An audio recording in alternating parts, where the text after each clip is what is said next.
Most of us argue about the truth, argue about the scripture, argue about the Bible, not based on the truth as we know it, but based on what our preacher said, based on what we've heard, or based on what our mentor, who is spiritual leader in that context, has said. Remember that the Bible or the scripture in itself, you should not argue based on what you heard somebody say, because you'll be arguing based on somebody else's perspective of the scripture. It should be based on your perspective, based on your idea, based on your thinking.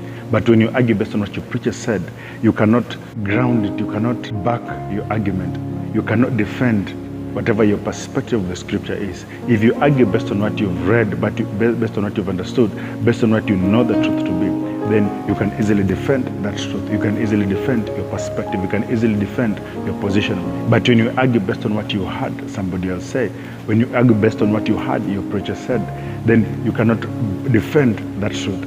You cannot back that truth. So you're not defending your perspective, you're defending somebody else's perspective.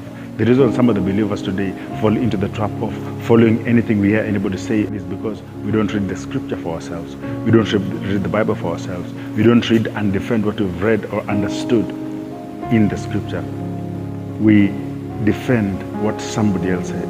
We defend what we've heard. We defend the churches we go to more than the faith that we have. Read the scripture for yourself and defend your perspective of it, not somebody else's thought process and what he told you the truth is. Blessings.